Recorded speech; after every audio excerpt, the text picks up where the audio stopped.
তাপের ঘটনা সমূহ এই চ্যাপ্টারটাকে আমরা মাত্র 30 মিনিটের মধ্যে শেষ করতে যাচ্ছি। কমপ্লিট একটা রিভিশন করব। এই চ্যাপ্টারে যত কনসেপ্ট আছে, এখান থেকে যত ধরনের প্রশ্ন মাধ্যমিকে হতে পারে, A to Z কমপ্লিট আমরা রিভিশন করব এই ক্লাসের মাধ্যমে। এই ক্লাসটাকে আমি বলবো এইদিক ওইদিক একদম অন্যমনস্ক হয়ে দেখবে না, একদম মন দিয়ে পুরো ক্লাসটা করো। আধা ঘন্টার মধ্যে গোটা চ্যাপ্টার পড়া হয়ে যাবে। নিজে থেকে বই পড়তে গেলে দেখবে অনেক টাইম লাগবে, কিন্তু সেক্ষেত্রে মন দিয়ে যদি এই ভিডিওটা দেখে নাও পুরোটা রিভিশন হয়ে যাবে। আর তারপরে যদি তুমি একটু খাতা কলমে না দেখে একবার লেখার প্র্যাকটিস করে নাও, তাহলে তো একদম সোনাই সোহাগা। ক্লাস স্টার্ট করছি আজকের, একদম মন দিয়ে ক্লাসটা করো, কেমন? চলো, মাত্র 30 মিনিটের মধ্যে গোটা তাপের ঘটনা সমূহ চ্যাপ্টারটাকে আমি রিভাইজ করাবো। কোনো কিছু বোঝাবো না। আমি আশা করছি তুমি আমার ওয়ান শট ক্লাস দেখে বা ডিটেল ক্লাস দেখে চ্যাপ্টারটাকে বুঝে নিয়েছো। এখন পরীক্ষার আগে জাস্ট রিভিশন করার জন্য একবার এই ক্লাসটা দেখছো। মন দিয়ে গোটা ক্লাসটা দেখে নাও, আধা ঘন্টার মতো টাইম লাগবে। তারপর একবার নিজেদের নোটসটা পড়ে নেবে, দেখবে তাড়াতাড়ি নোটসটা মুখস্থ হচ্ছে। তোমাকে যদি একটা গরম কড়াইয়ের উপর ছেড়ে দেওয়া হয়, তুমি যেমন লাফালাফি করতে থাকবে, ঠিক তেমনই কোনো একটা কঠিন পদার্থকে যদি উত্তপ্ত করা হয়, ওই কঠিন পদার্থের কণাগুলো জোরে জোরে কাঁপতে থাকে। যেমন এই ক্ষেত্রে একটা কঠিন পদার্থকে তাপ দেওয়া হচ্ছে, তার কণাগুলো জোরে জোরে কাঁপছে, মানে তাদের উষ্ণতা বেড়ে যাচ্ছে। আর ওই উষ্ণতা বেড়ে যাওয়ার কারণে, অর্থাৎ জোরে জোরে কাঁপার কারণে, সেই কণাগুলো কি করছে, বেশি জায়গা দখল করছে, যার ফলে ওই পদার্থটা প্রসারিত হয়ে যাচ্ছে।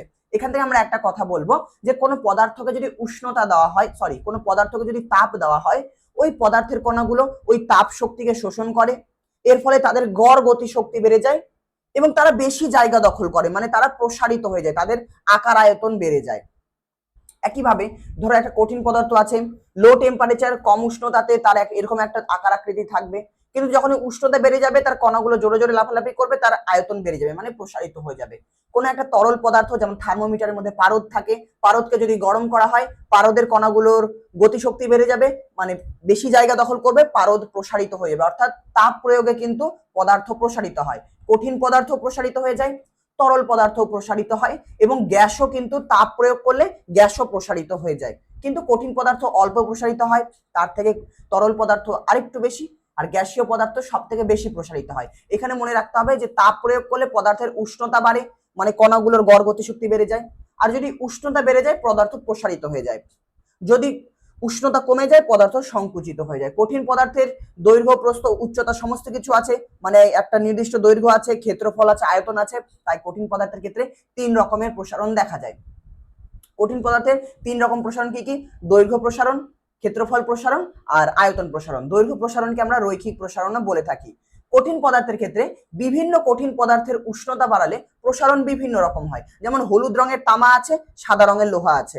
গরম করলে তামা বেশি প্রসারিত হয়, লোহা কম প্রসারিত হয়। এর ফলে আমরা দুটো ধাতুকে যদি রিভেট করে আটকে দিই, তাহলে সেটাকে দ্বিধাতব পাত বলা হয়। এবং সেই দ্বিধাতব পাতকে যখন গরম করা হবে, যে একটা পাত বেশি প্রসারিত হবে, একটা পাত কম প্রসারিত হবে, যার ফলে দ্বিধাতব পাতটা বেঁকে যাবে। পরীক্ষায় বলবে দ্বিধাতব পাত কাকে বলে? আমরা বলবো দুটো আলাদা ধাতুর পাতকে, একই দৈর্ঘ্য একই প্রস্থচ্ছেদের ক্ষেত্রফল বিশিষ্ট দুটো আলাদা ধাতুর পাতকে যদি রিভেট করে আটকে দেওয়া হয়, সেটাকে দ্বিধাতব পাত বলে। দ্বিধাতব পাতকে যদি গরম করা হয় বা ঠান্ডা করা হয়, সেটি বেঁকে যায়। যেটার প্রসারণ বেশি হয় সেটা বাইরের দিকে থাকে, যেটা কম প্রসারিত হয় সেটা ভেতর দিকে থাকে। আচ্ছা, দ্বিধাতব পাতে কোথায় ব্যবহার করা হয়? আয়রন বা ফায়ার অ্যালার্মে স্বয়ংক্রিয় সুইচ হিসেবে ব্যবহার করা হয়। ফায়ার অ্যালার্ম বা আয়রনের থার্মোস্ট্যাট নামক একটা যন্ত্র থাকে, যার ভেতরে দ্বিধাতব পাত রাখা থাকে। যখনই আশেপাশে আগুন ধরে যাবে, তখন এই দ্বিধাতব পাতটা কি হয়ে যায়? বেঁকে যায়। বেঁকে গিয়ে তারকে টাচ করে, এখানে তারকে টাচ করে, প্রথমে তারকে টাচ করে না, যখনই বেঁকে যাবে তারকে টাচ করবে, ইলেকট্রিসিটি যাবে আর তড়িৎ প্রবাহ শুরু হয়ে যাবে, অ্যালার্ম বেজে যাবে। তো এখান থেকে একটু দেখে নাও দ্বিধাতব পাত কাকে বলে, এর ব্যবহার কিভাবে কাজ করে বলে দিলাম। নেক্সট, দৈনন্দিন জীবনে আমরা তাপের প্রসারণকে অনেকভাবে কাজে লাগাই। যেমন আগেকার দিনে গরুর গাড়ি থাকতো, সেই গরুর গাড়ি যে কাঠের চাকা থাকতো, ওই কাঠের চাকার চারিদিকে একটা লোহার বলয় আটকানো হতো। লোহার বলয়টা কি করা হতো? একটু কম ব্যাসের নেওয়া হতো, মানে লোহার বলয়টাকে একটু প্রথমে চাকার থেকে কম ব্যাসের নেওয়া হয়, তারপর সেটাকে উত্তপ্ত করা হয়, ফলে লোহার বলয়টা প্রসারিত হয়ে যায়। আর যখনই লোহার বলয় প্রসারিত হয়ে যায়, তখন সেটাকে কাঠের চাকায় লাগিয়ে দেওয়া হয়, তারপর সেটা ঠান্ডা হলে কাঠের চাকায় আটকে যায়। এই জন্য গরুর গাড়িতে যে লোহার বলয় লাগানো হয়, সেটার ব্যাস চাকার থেকে প্রথমে কিছুটা কম নেওয়া হয়। একইভাবে কোনো একটা কাচের বোতল আছে, ওর ধাতব ছিপি আছে, সেটা যদি টাইট করে আটকে যায়, ছিপিটাকে গরম করবে, ছিপি প্রসারিত হয়ে যাবে, কাচ প্রসারিত হবে না, ছিপি ঢিল হয়ে যাবে। রেল লাইনের দুটো পাতের মাঝখানে বিভিন্ন জায়গায় ফাঁকা রাখা হয়। কেন রাখা হয়? সূর্যের তাপের ফলে রেলের পাতটা গরম হবে, আবার ওর উপর দিয়ে যখন রেল গাড়ি যাবে, তখন গাড়ির চাকার সঙ্গে ঘর্ষণের ফলে ওই পাতটা উত্তপ্ত হয়ে যাবে। আর যখনই পাতটা উত্তপ্ত হয়ে যাবে, আমরা কি জানি তাপ দিলে পদার্থের প্রসারণ হয়, তাহলে প্রথমে রেলের পাত এরকম আছে, এরকম সাইজ, পরে যখনই ও গরম হয়ে যাবে ওর একটু সাইজ বড় হয়ে যাবে, তো মাঝখানে ফাঁকা রাখা হয় যাতে দৈর্ঘ্য প্রসারণ হলেও, পাতটা প্রসারিত হলেও ওই ফাঁকা জায়গাটা পূরণ করে দেয়। আগেকার দিনে ফাঁকা রাখা হতো না, তখন রেল লাইনটা বেঁকে যেত এইভাবে। হ্যাঁ, একটা মোটা কাচের গ্লাসে যদি হঠাৎ করে ভেতরে গরম জল দিই, কাচের গ্লাসটা কিন্তু ফেটে যাওয়ার সম্ভাবনা থাকে। কেন হয় এরকমটা?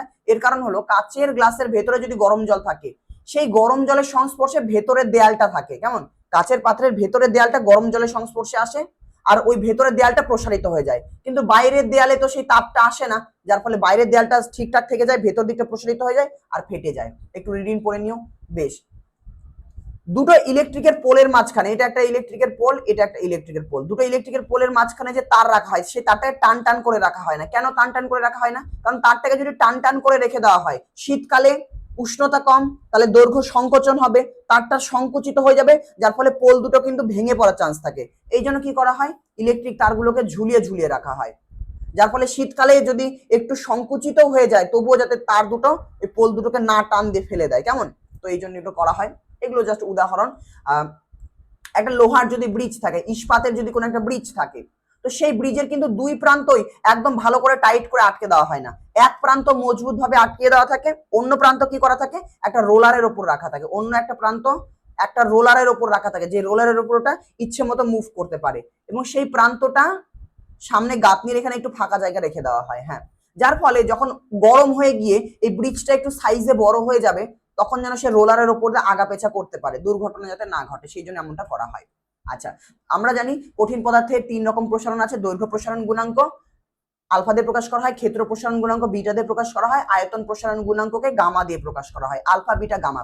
দৈর্ঘ্য প্রসারণ গুণাঙ্ক, ক্ষেত্র প্রসারণ গুণাঙ্ক আর আয়তন প্রসারণ গুণাঙ্ক, এদের মধ্যে সম্পর্ক হচ্ছে এটা।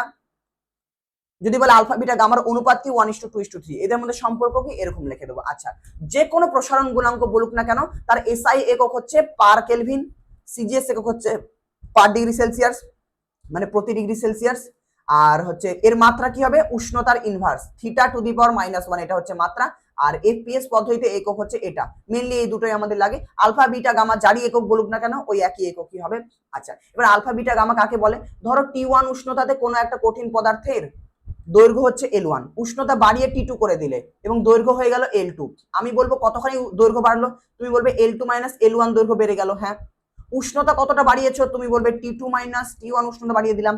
এর সঙ্গে যদি L1 কে গুণ করে দাও তাহলে তুমি পেয়ে গেলে দৈর্ঘ্য প্রসারণ গুণাঙ্কের রাশিমালা। হ্যাঁ, বলবে দৈর্ঘ্য প্রসারণ গুণাঙ্ক কাকে বলে? আমরা নিচের সবাইকে 1 করে দেবো, এর মান 1 বসাবো, এর মানও 1 বসাবো। আমরা বলবো কোনো কঠিন পদার্থের উষ্ণতা যদি এগুলো 1 করে দিলাম। হ্যাঁ, কোনো কঠিন পদার্থের উষ্ণতা যদি একক পরিমাণ বাড়ানো হয় তাহলে তার একক দৈর্ঘ্যে যে পরিমাণ দৈর্ঘ্য প্রসারণ হবে সেটাকে আমরা দৈর্ঘ্য প্রসারণ গুণাঙ্ক বলবো। পরীক্ষা যদি বলে ক্ষেত্র প্রসারণ গুণাঙ্ক কাকে বলে, কিছুই না, একই সমীকরণ, এল এর জায়গায় ভি লিখে দেবো। সরি, যদি বলে আয়তন প্রসারণ, সরি ক্ষেত্রটা করি আগে। হ্যাঁ, এল এর জায়গায় ভি লিখে দেবো। আমরা বলবো কোনো কঠিন পদার্থের উষ্ণতা একক পরিমাণ বৃদ্ধি করলে তার প্রতি একক ক্ষেত্রফলে যে পরিমাণ ক্ষেত্র প্রসারণ হয় তাকেই তার ক্ষেত্র প্রসারণ গুণাঙ্ক বলে। যদি বলে আয়তন প্রসারণ গুণাঙ্ক কাকে বলে, এস এর জায়গায় ভি লিখে দেবো। আমরা বলবো কোনো কঠিন পদার্থের উষ্ণতা একক পরিমাণ বৃদ্ধি করলে তার একক আয়তনে যে পরিমাণ আয়তন প্রসারণ হয় তাকে তার আয়তন প্রসারণ গুণাঙ্ক বলে। এখান থেকে পড়ে নিতে একবার, বাকি তোমাদের কাছে নোটস আছে এটা রিভিশনের জন্য। আচ্ছা, দৈর্ঘ্য প্রসারণ গুণাঙ্ক, ক্ষেত্র প্রসারণ গুণাঙ্ক, আয়তন প্রসারণ গুণাঙ্ক, এদের যদি একক বের করার চেষ্টা করি, ওপরে দৈর্ঘ্য আছে, এক সেকেন্ড কালিটাকে চিকন করে নি, ওপরে দৈর্ঘ্য আছে L2 - L1 মানে উপরে দৈর্ঘ্যের একক। হ্যাঁ, নিচে L1 মানে দৈর্ঘ্যের একক, θ2 - θ1 বা T2 - T1 যেটাই তুমি ধরো না কেন, তাহলে উষ্ণতার একক। দৈর্ঘ্যের একক কেটে যাবে, তাহলে আলফার একক কি বাড়াবে বা দৈর্ঘ্য প্রসারণ গুণাঙ্কের একক কি বের হবে, 1 উষ্ণতার একক, মানে 1 কেলভিন বা 1 ডিগ্রি সেলসিয়াস, এটাকে লেখা হয় কেলভিন ইনভার্স, এইভাবে কেলভিন টু দি পাওয়ার -1 বা ডিগ্রি সেলসিয়াস টু দি পাওয়ার -1 এইভাবে লেখা হয়। বেশ, হয়ে গেল। এরপর আমাদের জানতে হবে, আচ্ছা পরীক্ষা এরকম জিজ্ঞেস করতে পারে তামার দৈর্ঘ্য প্রসারণ গুণাঙ্ক এত বলতে কি বোঝো, তো এটা আমরা ওই থেকেই দেবো, আমরা এই সংজ্ঞা থেকে দেবো যে তামার দৈর্ঘ্য প্রসারণ গুণাঙ্ক এইটার মানে কি। তো আমরা আমাদের যে সংজ্ঞা আছে দৈর্ঘ্য প্রসারণ গুণাঙ্ক, সেই সংজ্ঞার মধ্যে যেই জায়গাটাতে যে পরিমাণ লেখা আছে সেই যে পরিমাণ কথাটার জায়গায় আমরা এই পরিমাণটা বলে দেব। আমরা এরকম বলবো, কোনো কঠিন পদার্থের যদি বলে যে তামার দৈর্ঘ্য প্রসারণ গুণাঙ্ক এত বলতে কি বোঝো, আমরা কঠিন পদার্থের জায়গায় তামা বলে দেবো। কোনো একটা তামার দণ্ডের উষ্ণতা যদি এখানে ডিগ্রি সেলসিয়াস লেখা আছে তাহলে একক উষ্ণতা না বলে 1 ডিগ্রি সেলসিয়াস বলবো। কোনো তামার দণ্ডের উষ্ণতা 1 ডিগ্রি সেলসিয়াস বৃদ্ধি করলে এর প্রতি একক দৈর্ঘ্যে যে পরিমাণের জায়গায় কি বলবো, এর প্রতি একক দৈর্ঘ্যে এত পরিমাণ বা এত একক দৈর্ঘ্য প্রসারণ হয়, ব্যাস এইভাবে বলে দেবো। নেক্সট, আচ্ছা এখানে কি বলছে, কেলভিন স্কেলে আর সেলসিয়াস স্কেলে এদের মান কেন সমান হয়? শোনো ভালো করে শোনো, যে কোনো প্রসারণ গুণাঙ্কের মান সেলসিয়াস স্কেলে যেটা হবে কেলভিন স্কেলেও সেটা হবে, মানে এসআই পদ্ধতি যেটা হবে সিজিএস পদ্ধতি সেটাই মান হবে।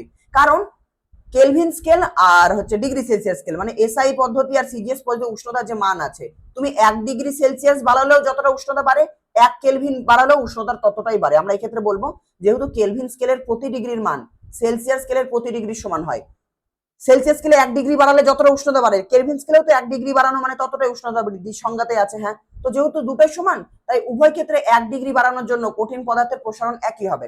তাই 1 ডিগ্রি কেলভিন বাড়াও আর 1 ডিগ্রি সেলসিয়াস বাড়াও, যাই বাড়াও না কেন কঠিন পদার্থের প্রসারণ তো একই হবে।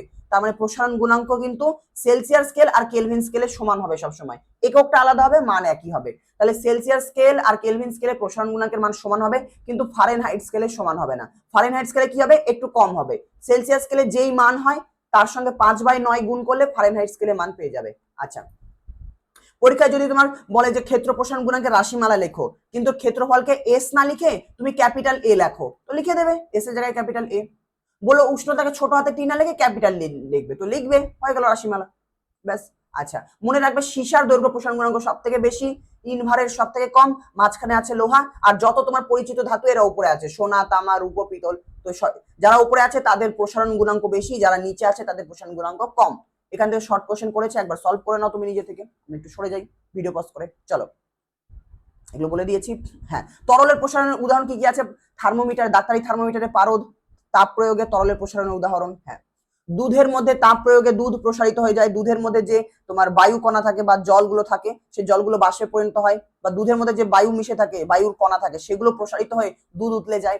হ্যাঁ, গ্রীষ্মকালে গাড়ির চাকার মধ্যে যে হাওয়া ভরে থাকে সেই হাওয়াটা কি হয়, গ্রীষ্মকালে অনেক উষ্ণতায় গ্যাসটা প্রসারিত হয়ে যায়, যার ফলে টায়ার ফেটে যায়। রুটি বানানোর সময় যে আটা মাখা হয়, আটার মধ্যে কিন্তু অনেক বায়ুর বুদবুদ ঢুকে যায়, তো যখন সেটাকে গরম আগুনের উপর রাখা হয়, রুটির মধ্যে থাকা বায়ুর বুদবুদ গুলো প্রসারিত হয়ে যায় আর রুটি লুচি ফুলে ওঠে। ব্যাস, এগুলো কিছু উদাহরণ, মানে তাপ প্রয়োগ করলে গ্যাস প্রসারিত হয়, তাপ প্রসারিত হয়, এই ধরনের কিছু উদাহরণ জিজ্ঞেস করতে পারে। আচ্ছা, যখন আমরা একটা তরলকে একটা পাত্রে নিয়ে গরম করব, সবার প্রথমে পাত্রটা প্রসারিত হয়, যখনই পাত্র প্রসারিত হয়ে যাবে তরলটা প্রথমে কিছুটা নিচে নেমে যাবে, তারপরে এই তাপটা তরলের মধ্যে প্রবেশ করবে, তারপর তরলও প্রসারিত হবে, তারপর তরলটা উপরে উঠবে। আচ্ছা, এখান থেকে এরকম কোশ্চেন, এখান থেকে আমরা এখানে একটা পরীক্ষা আছে, পরীক্ষাটা আগেও বুঝেছি, আরেকবার বোঝাচ্ছি। ধরো তুমি একটা পরীক্ষা করছো, কেমন, তুমি দেখছো যে আমি 250 ml জল নিলাম, তুমি 250 ml জল নিলে, এটাকে গরম করলে, কিছুক্ষণ পর দেখলে যে কতখানি জল হলো, তুমি দেখছো 300 ঘরে জল উঠে আছে, তাহলে তুমি কি বলবে, প্রথমে 250 ml এর কাছে জল লেগেছিল, পরে 300 ml এর দাগে জল হয়ে আছে, তাহলে কতটা তরল বাড়লো যেটা তুমি বাইরে থেকে দেখছো, তুমি বলবে 50 ml জল প্রসারিত হয়েছে। কিন্তু পাত্রও তো প্রসারিত হয়েছে, সেটা তুমি ধরনি, তো পাত্রের প্রসারণকে যদি বাদ দিই, তাহলে শুধুমাত্র যদি তরলের প্রসারণকে আমরা দেখতে চাই যে 250 থেকে 300 অব্দি তরল প্রসারিত হয়েছে, এটাকে আমরা বলি আপাত প্রসারণ। কিন্তু প্রকৃতপক্ষে এটা কি হয়, এটা কিন্তু এরকম হয় না। প্রকৃতপক্ষে যেটা হয়, যখনই তুমি গরম করবে, সবার আগে তরল তল 250 ছিল, তো ও 250 থাকবে না, পাত্র যেহেতু বড় হয়ে গিয়েছে তাই জলের তলটা কিছুটা নিচে নেমে আসবে। হ্যাঁ, প্রথমে জলটা নিচে নেমে আসবে, হয়তো 200 নেমে আসবে, তারপর 200 থেকে আবার 300 অব্দি যাবে, তাহলে প্রকৃতপক্ষে তরল কতটা প্রসারিত হলো, 200 থেকে 300 মানে 100তে প্রসারিত হয়েছে, এটা হচ্ছে প্রকৃত প্রসারণ। মানে প্রকৃতপক্ষে তরল যেটা প্রসারিত হয় সেটাই হচ্ছে প্রকৃত প্রসারণ। কি করে পাবো, যেই আপাত প্রসারণ আমরা খালি চোখে দেখতে পাচ্ছি সেটার সঙ্গে পাত্রের যে প্রসারণ হচ্ছে ওটাকেও যোগ যদি করে দিই, তাহলে আমরা প্রকৃত প্রসারণ পেয়ে যাব। তাহলে আপাত প্রসারণের সঙ্গে পাত্রের উপাদানের প্রসারণ যোগ করলে প্রকৃত প্রসারণ আমরা পেয়ে যাব। তরলের প্রসারণ দু রকম হয় তাহলে। আচ্ছা, যদি বলে তরলের ক্ষেত্রে প্রসারণ গুণাঙ্ক কাকে বলে, একই সংজ্ঞা, সমস্ত কিছু একই রকম, শুধুমাত্র তরলের ক্ষেত্রে যেহেতু দু ধরনের প্রসারণ দেখা যায়, একটা আপাত প্রসারণ আর একটা প্রকৃত প্রসারণ। যখন সংজ্ঞা তুমি দেবে, সংজ্ঞা এইভাবে দেবে, যদি বলে তরলের প্রকৃত প্রসারণ গুণাঙ্ক কাকে বলে, আমরা বলবো কোনো তরল পদার্থের উষ্ণতা একক পরিমাণ বৃদ্ধি করলে তার একক আয়তনে যে পরিমাণ আয়তন প্রসারণ হয়, ওখানে আয়তন না বলে বলবো যে পরিমাণ প্রকৃত আয়তন প্রসারণ হয় তাকে প্রকৃত প্রসারণ গুণাঙ্ক বলে। যেমন V1 V2, V1 ধরো প্রাথমিক উষ্ণতা, V2 ধরো অন্তিম আয়তন, অন্তিম প্রকৃত আয়তন। হ্যাঁ, একইভাবে যদি বলে আপাত প্রসারণ গুণাঙ্ক কাকে বলে, আপাত প্রসারণ গুণাঙ্ককে গামা এ দিয়ে লেখা হয়। আর মানে কি, আর মানে প্রকৃত প্রসারণ গুণাঙ্ক, এ মানে হচ্ছে আপাত প্রসারণ গুণাঙ্ক, তো আমি ধরো এ লিখে দিলাম। তো যখন আপাত প্রসারণ গুণাঙ্ক লিখবো আমরা V2টাকে V2 ড্যাশ বলবো, যে প্রাথমিক আয়তন হচ্ছে V1 এবং অন্তিম আপাত আয়তন হচ্ছে V2 ড্যাশ। সেক্ষেত্রে যদি বলে আপাত প্রসারণ গুণাঙ্ক কাকে বলে, আমরা এরকম বলবো যে কোনো কঠিন পদার্থের উষ্ণতা একক পরিমাণ বৃদ্ধি করলে তার একক আয়তনে যে পরিমাণ আপাত আয়তন প্রসারণ হয় তাকে আপাত প্রসারণ গুণাঙ্ক বলে। প্রকৃত, এদের সঙ্গে একটু দেখে নাও, প্রকৃত প্রসারণ গুণাঙ্ক কাকে বলে? প্রকৃত আচ্ছা তোমরা এখান থেকে কেন পড়বে, ভিডিওটাকে দেখে নাও তারপর নোটস থেকে পড়ে নিও, তাই না? হ্যাঁ, হয়ে গেল। প্রকৃত প্রসারণ গুণাঙ্ক সমান সমান আপাত আয়তন প্রসারণ গুণাঙ্ক প্লাস পাত্রের আয়তন প্রসারণ গুণাঙ্ক, মানে গামা আর সমান সমান গামা এ প্লাস গামা জি। হ্যাঁ, এখান থেকে কোশ্চেন কি এসেছে একটু দেখে নাও, তারপর নেক্সট। পাত্রের মানে তরলের ক্ষেত্রে দু রকম প্রসারণ হয়, এটাই লেখা আছে, আর কিছু না। প্রকৃত প্রসারণ তরলের নিজস্ব ধর্ম, কেন এখানে লেখা আছে একবার দেখে নাও, আমি তো বলে দিলাম। নেক্সট, কি শর্তে কোনো তরলের আপাত প্রসারণ গুণাঙ্ক শূন্য হয়ে যায়? বলছে কোনো তরলের আমরা কি জানি যে প্রকৃত প্রসারণ গুণাঙ্ক সমান সমান আপাত প্রসারণ গুণাঙ্ক প্লাস পাত্রের প্রসারণ গুণাঙ্ক। বলবে আপাত প্রসারণ গুণাঙ্ক শূন্য কখন হয়ে যায়, কোন শর্তে? তো তুমি বলবে তাহলে আপাত প্রসারণ গুণাঙ্ককে শূন্য বসিয়ে দিই, এখানে শূন্য বসাও, তাহলে তুমি পেয়ে যাবে গামা আর সমান সমান গামা জি। হ্যাঁ, তাহলে বলবে যখন প্রকৃত প্রসারণ গুণাঙ্ক আর পাত্রের উপাদানের প্রসারণ গুণাঙ্ক দুজনের আয়তন প্রসারণ গুণাঙ্ক যখন সমান হয়ে যাবে তখন আপাত প্রসারণ গুণাঙ্ক 0 দেখা যাবে। মানে যতটা পাত্র প্রসারিত হচ্ছে তরলও ততটাই প্রসারিত হচ্ছে, যার ফলে তরলের লেভেলটা একই থাকবে। আচ্ছা, প্রকৃত প্রসারণ গুণাঙ্ক শুধুমাত্র তরলের উপাদানের উপর নির্ভর করে, বিভিন্ন তরলের ক্ষেত্রে বিভিন্ন রকম, কিন্তু আপাত প্রসারণ গুণাঙ্ক পাত্রের উপাদানের উপরও নির্ভর করে আবার তরলের উপাদানের উপরও নির্ভর করে। আচ্ছা, বিভিন্ন তরল পদার্থের প্রসারণ বিভিন্ন হয়, বিভিন্ন কঠিন পদার্থের প্রসারণ বিভিন্ন হয়, কিন্তু যত গ্যাসীয় পদার্থ আছে সবার প্রসারণ একই রকম হয়। গ্যাস, একটা গ্যাসের যেহেতু নির্দিষ্ট আয়তন থাকে না, বা গ্যাসের আয়তন নিয়ে আলোচনা করার সময় আমাদের, বা গ্যাসের আয়তন যেহেতু উষ্ণতা আর চাপ দুটোর উপরই নির্ভর করে, তাই গ্যাসের আয়তন প্রসারণ গুণাঙ্কের সংজ্ঞাতে আমাদের উষ্ণতার কথা উল্লেখ করতে হয় আবার চাপের কথা উল্লেখ করতে হয়। কেন? কারণ গ্যাসের আয়তন চাপের উপরও নির্ভর করে, উষ্ণতার উপরও নির্ভর করে। গ্যাসের ক্ষেত্রে দুই রকম প্রসারণ দেখা যায়, একটা হচ্ছে স্থির চাপে আয়তন প্রসারণ গুণাঙ্ক, যেটা আমাদের সিলেবাসে আছে, আর একটা স্থির আয়তনে চাপ গুণাঙ্ক, এটা আমাদের সিলেবাসে নেই। কিন্তু আয়তন প্রসারণ গুণাঙ্ক আর চাপ গুণাঙ্ক দুটোর মান একই হয়, কেমন? দুজনেরই মান হচ্ছে 1/273, এটা আমরা জানবো একটু পরে। তাহলে যদি বলে স্থির চাপে আয়তন গুণাঙ্ক কাকে বলে, একই রকম সংজ্ঞা। তুমি বলে দেবে কোন গ্যাসের উষ্ণতা একক পরিমাণ বৃদ্ধি করলে তার একক আয়তনে যে পরিমাণ আয়তন প্রসারণ হয় তাকে আমরা স্থির চাপে আয়তন প্রসারণ গুণাঙ্ক বলি। শুধু বলতে হবে যে চাপটাকে স্থির রাখতে হবে আর ভরটাকে স্থির রাখতে হবে। কিন্তু গ্যাসের ক্ষেত্রে আমরা এটা বলি না, মানে এই সূত্রতে বলি না। গ্যাসের ক্ষেত্রে প্রাথমিক উষ্ণতা T1 কে 0 ধরা হয় আর অন্তিম উষ্ণতাটাকে T ধরা হয়, তাহলে T-0 কি হয়ে যাবে? T-0 হয়ে যাবে শুধু T, তাহলে এখানে শুধু T লিখবো গ্যাসের ক্ষেত্রে। গ্যাসের ক্ষেত্রে প্রাথমিক উষ্ণতা মানে 0 ডিগ্রি সেলসিয়াসের যে আয়তন সেটাকে V1 লেখা হয় না, সেটাকে V0 লেখা হয়। আর T ডিগ্রি সেলসিয়াসের যে আয়তন সেটাকে V2 লেখা হয় না, সেটাকে VT লেখা হয়। জিনিস একই, নাম আলাদা হয়ে গেল। হ্যাঁ, এবং এই যে T আছে, এই Tটা কি? এই T হচ্ছে 0 ডিগ্রি সেলসিয়াস থেকে তুমি বাড়াচ্ছ, মানে প্রাথমিক উষ্ণতা 0 ডিগ্রি সেলসিয়াস। তো যদি বলে গ্যাসের ক্ষেত্রে আয়তন প্রসারণ গুণাঙ্ক কাকে বলে, আমরা বলবো কোনো গ্যাসের স্থির চাপে বলতে হবে, স্থির চাপে স্থির ভর, স্থির চাপে নির্দিষ্ট ভরের, এই দুটো বলতেই হবে গ্যাসের ক্ষেত্রে। স্থির চাপে নির্দিষ্ট ভরে কোনো গ্যাসের উষ্ণতা 0 ডিগ্রি সেলসিয়াস থেকে 1 ডিগ্রি সেলসিয়াস বাড়ালে এটা V0 হবে। তার প্রতি একক আয়তনে যে পরিমাণ আয়তন প্রসারণ হয় তাকে আয়তন প্রসারণ গুণাঙ্ক বলে স্থির চাপে। বেশ, এখান থেকে বলবে গ্যাসের আয়তন প্রসারণ গুণাঙ্ক কিসের কিসের উপর নির্ভর করে? গ্যাসের চাপ আর ভরের উপর নির্ভর করে। হিরে হলো এমন একটা অধাতু যেটা তাপে সুপরিবাহী। আচ্ছা, গ্যাসের আয়তন প্রসারণ গুণাঙ্কের ক্ষেত্রে প্রাথমিক উষ্ণতাকে 0 কেন ধরা হয়? আসলে 0 যদি না ধরা হয়, যে কোনো উষ্ণতাকে যদি প্রাথমিক উষ্ণতা ধরা হয় সেক্ষেত্রে আলাদা আলাদা উষ্ণতাতে প্রসারণ গুণাঙ্কের মান আলাদা আলাদা আসে, তো সেক্ষেত্রে সমস্যা হয়। এই জন্য একটা স্ট্যান্ডার্ড ধরে নেওয়া হয়, বা এক্ষেত্রে ত্রুটি কম হয়, যে আমরা যদি প্রাথমিক উষ্ণতাটাকে 0 ধরে নিই সেক্ষেত্রে কিন্তু ত্রুটি কম হয়, অত বেশি ত্রুটি হয় না। বেশ, তোমাকে পরীক্ষা বলবে গ্যাসের আয়তন গুণাঙ্কের রাশিমালা লেখো, রাশিমালাটাকে লিখবে। বলবে চার্লসের সূত্রের সাহায্যে গ্যাসের আয়তন প্রসারণ গুণাঙ্কের বা গামা পি এর মান নির্ণয় করো। গামা পি লেখা হয়, হ্যাঁ এক্ষেত্রে গামা পি লেখা হয়, যেহেতু চাপ স্থির রেখে আয়তন গুণাঙ্ক বের করছি বা আয়তন প্রসারণ গুণাঙ্ক, তাই গামা পি লেখা হয়। আচ্ছা, নেক্সট কি বলছে? নেক্সট আমাদের বলবে চার্লসের সূত্রের সাহায্যে 2024 সালে জিজ্ঞেস করেছে চার্লসের সূত্রের সাহায্যে তুমি গামা পি এর মান বের করো। তো সবার আগে গামা পি এর সমীকরণ লিখলে, এখান থেকে তুমি কাটাকাটি করে ভিটি সমান সমান কি হবে সেটা বের করবে। ভিটি সমান সমান বের করলে তাহলে তুমি কি করলে? ভিটি সমান সমান লিখে নিলে আর চার্লসের সূত্র লিখে নিলে। যে চার্লসের সূত্র আমরা জানি যে 0 ডিগ্রি সেলসিয়াস উষ্ণতায় কোনো গ্যাসের আয়তন V0 এবং টি ডিগ্রি সেলসিয়াসে আয়তন যদি ভিটি হয় তাহলে ভিটি সমান সমান আমরা এটা জানি। এবার বলবো 1 নাম্বার আর 2 নাম্বারকে তুলনা করে কি পাবো, তুলনা করে বলতে পারবো যে এই ক্ষেত্রে গামা পি সমান সমান 1/273, বাকি সব একই, তাহলে গামা পি সমান সমান 1/273 হয়ে গেল। এটাই তুলনা করে মান বের করে দিলাম পার ডিগ্রি সেলসিয়াস। আচ্ছা, গ্যাসের ক্ষেত্রে আপাত প্রসারণ গুণাঙ্ক প্রকৃত প্রসারণ গুণাঙ্ক এরকম কনসেপ্ট নেই কেন? আসলে গ্যাসের ক্ষেত্রে পাত্র যতটা প্রসারিত হয় তার থেকে অনেক বেশি পরিমাণে গ্যাস প্রসারিত হয়ে যায়, কেমন? তো গ্যাস যেহেতু অল্প তাপ প্রয়োগ করলে অনেক বেশি প্রসারিত হয়ে যায়, তাই গ্যাসের ওই অত বড় প্রসারণের সামনে পাত্রের প্রসারণ খুবই নগণ্য হয়ে পড়ে, তাই সেটাকে আমরা অগ্রাহ্য করে দিই, পাত্রের প্রসারণ মাথাতেই আনি না। তাই আমরা গ্যাসের ক্ষেত্রে শুধুমাত্র এক রকমেরই আয়তন প্রসারণ নিয়ে আলোচনা করি, কিন্তু তরলের ক্ষেত্রে পাত্রের প্রসারণটা বিবেচনা করা হয়। তাপ 3টে পদ্ধতিতে সঞ্চালিত হয়, পরিবহন, পরিচালন, বিকিরণ। পরিবহন পদ্ধতিতে, কঠিন পদ্ধতিতে তাপ সঞ্চালিত হয়, বাকিগুলো সিলেবাসে নেই। পরিবহন পদ্ধতিতে কিভাবে তাপ সঞ্চালিত হয়? যে পদ্ধতিতে কোনো পদার্থের উষ্ণতর অংশ থেকে শীতলতর অংশে, কোনো পদার্থের উষ্ণতর অংশ থেকে শীতলতর অংশে তাপ সঞ্চালিত হয়। কিভাবে? পদার্থের কণাগুলোর কম্পনের মাধ্যমে। তবে এক্ষেত্রে পদার্থের কণাগুলো এক স্থান থেকে আর এক স্থানে কিন্তু যায় না, মানে পদার্থের কণাগুলোর স্থানচ্যুতি ঘটে না। এটাই হচ্ছে পরিবহন পদ্ধতি। একটা ভিডিও দেওয়া আছে, এখানে একদিকে মোমবাতি জ্বালানো আছে, মোমবাতির তাপটা কি হচ্ছে, এই পদার্থের কণা, এই কি হলো, মোমবাতির তাপটা এই পদার্থের কণাগুলোতে লাগছে, তারা কাঁপছে, তো তাদের কম্পনের মাধ্যমে তাপটা উষ্ণতর জায়গা থেকে শীতলতর জায়গায় আসছে। এক্ষেত্রে কোনো একটা কণা কিন্তু এক জায়গা থেকে আরেক জায়গায় আসছে না। হ্যাঁ, তো কঠিন পদার্থের ক্ষেত্রে এইভাবে তাপের পরিবহন হয়, এটাকে তাপের পরিবহন বলা হয়। শুধুমাত্র কঠিন পদার্থের ক্ষেত্রে দেখা যায়। তরল আর গ্যাসীয় পদার্থের ক্ষেত্রে তাপের পরিবহন হয় না, তরল আর গ্যাসীয় পদার্থের ক্ষেত্রে কিন্তু হয় না। যারা তাপ পরিবহন করতে পারে তাদের সুপরিবাহী বলে, যারা তাপ পরিবহন করতে পারে না তাদের কুপরিবাহী বলে। হ্যাঁ, শূন্য স্থান হচ্ছে আদর্শ কুপরিবাহী।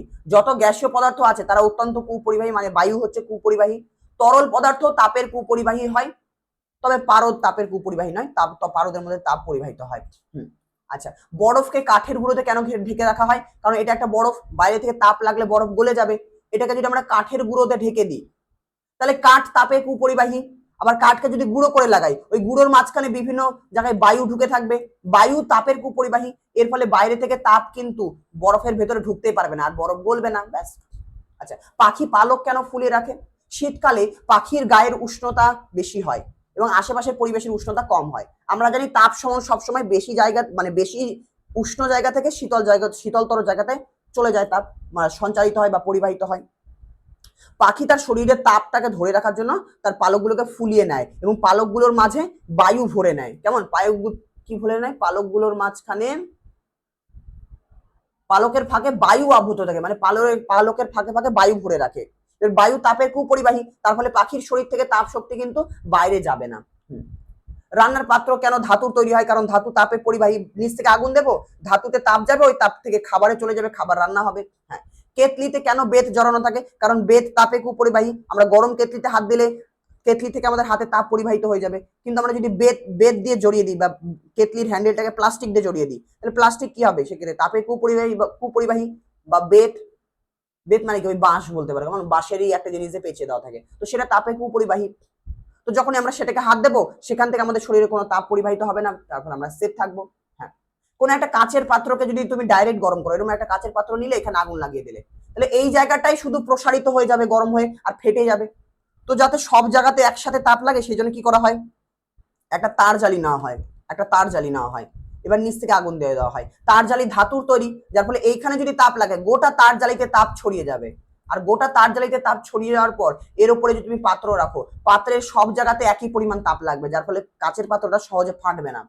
আচ্ছা, শীতকালে একটা কাঠের চেয়ার আর একটা লোহার চেয়ারকে হাত দিলে কোনটা বেশি ঠান্ডা লাগবে? লোহার চেয়ার বেশি ঠান্ডা লাগবে। কেন? কারণ লোহা হচ্ছে তাপের সুপরিবাহী পদার্থ। যখনই লোহার চেয়ারকে হাত দেবো আমাদের শরীরের উষ্ণতা বেশি, লোহার উষ্ণতা কম। তাপ সবসময় উষ্ণতর জায়গা থেকে শীতলতর জায়গায় পরিবাহিত হয়। যেহেতু লোহা তাপের সুপরিবাহী, তাই আমাদের শরীর থেকে লোহার মধ্যে তাপ পরিবাহিত হয়ে যাবে। কাঠের চেয়ারে হাত দিলে আমাদের অত বেশি ঠান্ডা কেন লাগে না? কারণ কাঠের চেয়ার ঠান্ডা, উষ্ণতা কম, আমাদের শরীরের উষ্ণতা বেশি, ঠিকই আছে, কিন্তু তাপে কুপরিবাহী, যার ফলে কাঠের চেয়ারকে হাত দিলে আমাদের শরীর থেকে কিন্তু তাপ ওই কাঠে পরিবাহিত হয় না, কারণ কাঠের মধ্যে তাপের পরিবহনই হয় না অত বেশি। হ্যাঁ, কোনো একটা কঠিন পদার্থের মধ্যে দিয়ে কঠিন পদার্থের এক প্রান্ত থেকে অন্য প্রান্তে উষ্ণতার যে যায় সেই পরিবাহিত উষ্ণতা কিসের উপর নির্ভর করে? পরিবাহিত উষ্ণতা ওই পদার্থের, ওই তোমার হচ্ছে ধাতুর ব্লক হোক বা দণ্ড হোক, যাই হোক না কেন, ওই পদার্থের দুই প্রান্তের উষ্ণতার পার্থক্যের সমানুপাতিক। পরিবাহিত তাপ ওই পাতের বা ওই কঠিন পদার্থের প্রস্থচ্ছেদের ক্ষেত্রফলের সমানুপাতিক। কেমন? যতটা প্রস্থচ্ছেদের ক্ষেত্রফল বেশি হবে তত বেশি তাপ যাবে। পরিবাহিত তাপ বেধের ব্যস্তানুপাতিক, বেধের ব্যস্তানুপাতিক, আর পরিবাহিত তাপ সময়ের সমানুপাতিক। এই তিনটে সমীকরণকে যদি আমরা সমন্বয় করি, এই সমীকরণগুলোকে যদি সমন্বয় করে দিই, তাহলে আমরা এরকম একটা সমীকরণ পেয়ে যাই। এখানে সমানুপাতিক চিহ্ন ওঠালে সমান সমান লিখতে হয়, আর একটা কে নিতে হয়। কেটাকে আমরা বাম দিকে রাখলাম, বাকি সবাইকে ডান দিকে রাখলে এরকম একটা সমীকরণ পাবো। এখানে যে ধ্রুবক কে পেলাম, সমানুপাতিক ধ্রুবক, এটাকে বলা হয় তাপ পরিবাহিতা বা তাপ পরিবাহিতাঙ্ক। এই ধ্রুবকের মান শুধুমাত্র পদার্থের উপাদানের উপর নির্ভর করে, দৈর্ঘ্য, প্রস্থচ্ছেদের ক্ষেত্রফল, এগুলোর উপর কিছুর উপর নির্ভর করে না। তাহলে কোনো পদার্থের মধ্যে দিয়ে কি কি তাপ যাবে, কি পরিমাণ তাপ যাবে, সেটা এদের উপর নির্ভর করে। এবং তাপ পরিবাহিতাঙ্ক শুধুমাত্র পদার্থের উপাদানের উপর নির্ভর করে। বেশ, তাপ পরিবহনের হার বললে কিউআইটি লিখে দেবে, বাকি সব জিনিস একই। হ্যাঁ, বলবে তাপ পরিবাহিতা কাকে বলে, তো তাপ পরিবাহিতার আগে রাশিমালা লিখবো। তারপর টি এর মান আমি 1 বসিয়ে দেবো, টি এর মান 1 বসিয়ে দেবো, উষ্ণতার পার্থক্য 1 বসিয়ে দেবো, প্রস্থচ্ছেদের ক্ষেত্রফল 1 বসিয়ে দেবো, আর বেধও 1 বসিয়ে দেবো, সবার মান 1 বসিয়ে দেবো। আমি কি বলবো? আমি বলবো একক বেধের, আমি বলবো একক বেধের এবং একক প্রস্থচ্ছেদের ক্ষেত্রফল বিশিষ্ট কোন কঠিন পদার্থের দুই প্রান্তের উষ্ণতার পার্থক্য যদি একক হয়, তাহলে ওই কঠিন পদার্থের উষ্ণতর প্রান্ত থেকে শীতলতর প্রান্তে একক সময়ে যে পরিমাণ তাপ পরিবাহিত হবে তাকে তাপ পরিবাহিতাঙ্ক বলবো। তাপ পরিবাহিতাঙ্কের একক আর মাত্রা এগুলো দেখে নাও। এসআই সিজিএস একক এক্ষেত্রে বড় হয়, সিজিএস একক সমান সমান 420 ইন্টু এসআই একক। আচ্ছা, আদর্শ পরিবাহীর তাপ পরিবাহিতাঙ্ক অসীম এবং আদর্শ অন্তরকের তাপ পরিবাহিতা বা তাপ পরিবাহিতাঙ্ক 0 হয়। আচ্ছা, তামার তাপ পরিবাহিতাঙ্ক এত বলতে কি বোঝো? যদি বলে তামার তাপ পরিবাহিতাঙ্ক, এইটার মানে কি, এটার মানে কি, এত ক্যালোরি মানে কি? এটার মানে হলো একক থেকে বের হবে বা সংজ্ঞা থেকে বের হবে যে কোনো একটা তামার তৈরি আয়তাকার ব্লক বলতে পারো, কোনো একটা তামার তৈরি আয়তাকার ব্লকের উষ্ণতা এরকম বলবে, কোনো সেন্টিমিটার লেখা আছে, তাহলে আমরা বলবো 1 সেন্টিমিটার দৈর্ঘ্যের এবং 1 সেন্টিমিটার স্কোয়ার প্রস্থচ্ছেদের ক্ষেত্রফল বিশিষ্ট কোনো একটা তামার পদার্থের বা কোনো একটা তামার বস্তুর দুই প্রান্তের উষ্ণতার পার্থক্য যদি 1 ডিগ্রি সেলসিয়াস হয়, তাহলে তার উষ্ণতর প্রান্ত থেকে শীতলতর প্রান্তে 1 সেকেন্ডে এত ক্যালোরি তাপ পরিবাহিত হয়। কেমন? আচ্ছা, হয়ে গেল। এর মান এসআই কেমন হবে? এসআই যাওয়ার জন্য 420 দিয়ে গুণ করে দেবো, তাহলে এসআই এককে পেয়ে যাবো। এসআই একক কি? Watt per metre per kelvin. কঠিন পদার্থে তাপ সঞ্চালন পরিবহন পদ্ধতিতে হয়, এগুলো বলে দিয়েছি। তাপীয় রোধাঙ্ক কি? তাপীয় পরিবাহিতাঙ্কের অনন্যক মানে 1/k কেই বলা হয় তাপীয় রোধাঙ্ক। আচ্ছা, নেক্সট, কার তাপ পরিবাহিতা সব থেকে বেশি? হীরের তাপ পরিবাহিতা সব থেকে বেশি, কিন্তু হীরে হচ্ছে অধাতু। হীরের পরে কে আছে? রূপো। তাহলে রূপো হচ্ছে একটা ধাতু, তাহলে ধাতুদের মধ্যে রূপোর তাপ পরিবাহিতা সব থেকে বেশি। সব থেকে কম কে? কাঁচ। কাঁচের পর পারদ, তারপরে লোহা। তার মানে আমাদের পরিচিত যেই ধাতুটা সেটা হচ্ছে লোহা, তার নিচে পারদ, তাহলে পারদ, তারপরে লোহা, তারপর বাকি যা যা আছে। রূপোর তাপ পরিবাহিতা সব থেকে বেশি। কেমন? আচ্ছা, এখানে মনে রাখতে হবে হীরের তাপ পরিবাহিতা সব থেকে বেশি, তারপর লোহা, তারপরে রূপা। এটা কি করেছি আমি? 1 সেকেন্ড,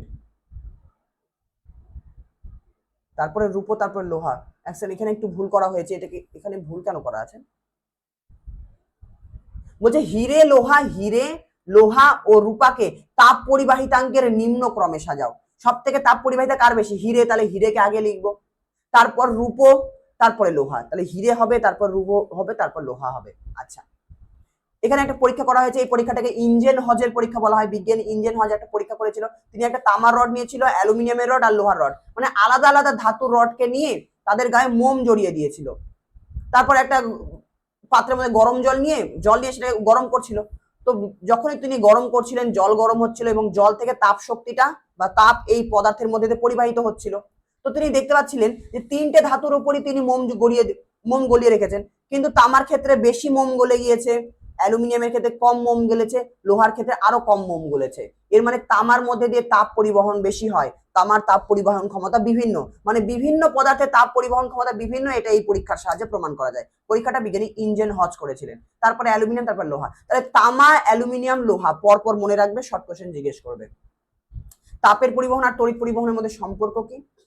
তাপ যেমন উচ্চ উষ্ণতা থেকে নিম্ন উষ্ণতার দিকে পরিবাহিত হয়, তেমনি তড়িৎ কিন্তু উচ্চ বিভব থেকে নিম্ন বিভবের দিকে পরিবাহিত হয়।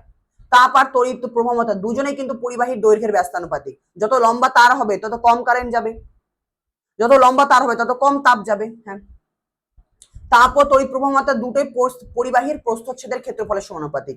পরিবাহীর প্রস্থচ্ছেদের ক্ষেত্রফলের সমানুপাতিক মানে পরিবাহীর প্রস্থচ্ছেদ যত বেশি হবে তত বেশি তাপ যাবে, বেশি কারেন্ট যাবে। আচ্ছা, তাপের পরিবহন যেমন পরিবাহীর দুই প্রান্তের উষ্ণতার পার্থক্যের সমানুপাতিক, তেমনি তড়িৎ পরিবহনও পরিবাহীর দুই প্রান্তের বিভব পার্থক্যের সমানুপাতিক।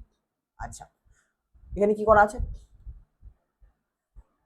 আচ্ছা, তোমাকে এরকম জিজ্ঞেস করবে যে তাপ প্রবাহ মাত্রা ও তড়িৎ প্রবাহ মাত্রা গাণিতিক রূপের তুলনা করো। তো আগে তুমি তাপ প্রবাহ মাত্রা গাণিতিক রূপটা লিখবে এইভাবে, কেমন? আচ্ছা, তারপর তড়িৎ প্রবাহ মাত্রা গাণিতিক রূপ লিখবে। তুমি বলে দাদা এই গাণিতিক রূপ চিনতে পারছি না, তুমি গাণিতিক রূপ এইভাবে জানো যে কিউ সমান সমান K A into theta two theta 1 into T into by divided by D. ঠিক আছে, চলো এইভাবে লিখতে পারি আমরা। তো তাপ প্রবাহ মাত্রা মানে কি? টিটাকে এদিকে লিখতে হবে, কিউ বাই টি মানে তাপ প্রবাহ মাত্রা, তাহলে টি চলে গেল। এবার ওপরের কে এটাকে আমি নিচে নামিয়ে রাখলাম, ওপরের কে এটাকে আমি নিচে নামিয়ে দিলাম জাস্ট তুলনা করার জন্য। তাহলে তাপ প্রবাহ মাত্রা রাশিমালা লিখলাম আর তড়িৎ প্রবাহ মাত্রা রাশিমালা লিখলাম। এদেরকে যদি তুলনা করে আমি দেখতে পাই, তুলনা করলে স্পষ্ট দেখতে পাচ্ছি যে তড়িৎ প্রবাহ মাত্রা তাপ প্রবাহ মাত্রার মতোই একই রকম কাজ করছে। উষ্ণতার পার্থক্য উপরে আছে, এক্ষেত্রে বিভব পার্থক্য নিচে আছে। এক্ষেত্রে নিচে তড়িৎ রোধ আছে, তাহলে ডি বাই কে এটাকে আমরা তাপীয় রোধ বলবো। তাহলে এই সমীকরণ আর এই সমীকরণকে তুলনা করে বলতে পারি যে ডি বাই কে এ এই রাশিটা হলো তাপ প্রবাহের ক্ষেত্রে রোধের কাজ করে, মানে এটাই হচ্ছে তাপীয় রোধ। তাপীয় রোধকে আর দিয়ে লেখা হয়, আর এইচ, তাহলে তাপীয় রোধ আর এইচ সমান সমান ডি বাই কে এ। হ্যাঁ, তো এটাই করা আছে এখানে, খুব সিম্পল জিনিস। নেক্সট, তাপীয় রোধ কাকে বলে? যে ধর্মের জন্য কোনো পরিবাহী তার মধ্যে দিয়ে তাপের পরিবহনকে বাধা দেয় তাকে তাপীয় রোধ বলে। রাশিমালা ডি বাই কে এ, মাত্রা ফাত্রা এগুলো তো শেখানো আছে আলাদা একটা ক্লাসে। আচ্ছা, বলছে কোন পরিবাহীর বেদ আর প্রস্থচ্ছেদের ক্ষেত্রফল যদি অপরিবর্তিত থাকে, মানে এরা যদি ধ্রুবক হয়, কোন পরিবাহীর বেদ আর প্রস্থচ্ছেদের ক্ষেত্রফল এই দুটো যদি চেঞ্জ না হয়, এই দুটো যদি ধ্রুবক থাকে, তাহলে রোধের সঙ্গে পরিবাহিতাঙ্কের সম্পর্ক কি? এরা দুজন একই আছে, তাহলে রোধের সঙ্গে পরিবাহিতাঙ্কের সম্পর্ক ব্যস্তানুপাতিক, তাই না? ব্যস্তানুপাতিক। বেশ, তড়িৎ রোধ আর তাপীয় রোধের মধ্যে পার্থক্য একটু দেখে না। আচ্ছা, তড়িৎ পরিবহনের ক্ষেত্রে স্থির পূর্ব অবস্থা কাকে বলে? কোনো পদার্থের মধ্যে দিয়ে যদি তাপ প্রবাহিত হয় বা তাপের পরিবহন চলাকালীন ওই তাপে যে পরিমাণ তাপ যাচ্ছে সেই তাপের একটা অংশ যদি ওই পদার্থটা শোষণ করে নেয় আর একটা অংশ যদি প্রবাহিত হয় তাকে স্থির পূর্ব অবস্থা বলে। এক্ষেত্রে দণ্ডের বিভিন্ন স্তরে তাপমাত্রা বাড়ে। আবার কোনো কঠিনের মধ্যে দিয়ে যদি তাপের পরিবহনের সময় তাপের কোনো অংশই যদি শোষিত না হয়, সম্পূর্ণ তাপটাই যতটা তাপ যাবে সম্পূর্ণ তাপটাই যদি পুরোপুরি প্রবাহিত হয় তাকে স্থিরাবস্থা বলা হয়। আচ্ছা, তাপের পরিবহন আর তড়িৎ পরিবহনের মধ্যে কিছু পার্থক্য আছে, এই পার্থক্য দেখে নিলেই আমাদের শেষ। কেমন? বাকি মাধ্যমিকের আর কয়েকটা কোশ্চেন আছে। কি কোশ্চেন বলছে? আয়তন গুণাঙ্ক আর চাপ গুণাঙ্ক দুজনেরই মান 1/273 হয়, তাহলে এদের অনুপাত কত হবে? 1/273 ভাগ 1/273 এক হবে। আচ্ছা, অ্যালুমিনিয়ামের দৈর্ঘ্য প্রসারণ গুণাঙ্ক যদি এটা হয় তাহলে এসআই পদ্ধতি কি হবে? ডিগ্রি সেলসিয়াস, সিজিএস পদ্ধতিতে, এসআই পদ্ধতিতে কেলভিন। এবার এসআই পদ্ধতি আর সিজিএস পদ্ধতি বা সেলসিয়াস স্কেল আর কেলভিন স্কেলে প্রসারণ গুণাঙ্কের মান একই হয়, তাহলে মান একই থেকে গেল। কোন সূত্র থেকে গ্যাসের আয়তন প্রসারণ গুণাঙ্কের মান পাওয়া যায়? চার্লসের সূত্র থেকে। বেশ, তাপের পরিবহন আর তড়িৎ পরিবহনের মধ্যে পার্থক্যটা কি? তাপের পরিবহন তড়িৎ পরিবহনের তুলনায় অনেক ধীরে ধীরে হয়, মানে তাপ এক প্রান্ত থেকে আরেক প্রান্তে যেতে টাইম লাগে, কিন্তু কারেন্ট তো তাড়াতাড়ি চলে যায়, তাই না? এটা হচ্ছে মেন পার্থক্য। আচ্ছা, তড়িৎ পরিবহনের সময় পরিবাহীর কোন স্তরে কখনো আধান শোষিত হয় না, কিন্তু তাপ পরিবহনের সময় স্থির পূর্ব অবস্থাতে তাপের একটা অংশ কিন্তু ওই কঠিন পদার্থ শোষণ করে নেয়। ব্যাস, এটাই ছিল চ্যাপ্টার আমাদের সমাপ্ত। এবার দেখো তাড়াতাড়ি আমি এটা রিভিশন করিয়ে দিলাম, তুমি পুরো ব্যাপারটা বুঝে গেলে। কেমন? কতক্ষণ হয়েছে? হয়তো আধা ঘন্টার মধ্যে পুরো ব্যাপারটা বুঝে গিয়েছো। চলো, এবার তোমার কাজ কি? এবার নোটসটাকে নিজে থেকে একবার পড়ে নেওয়া। চলো।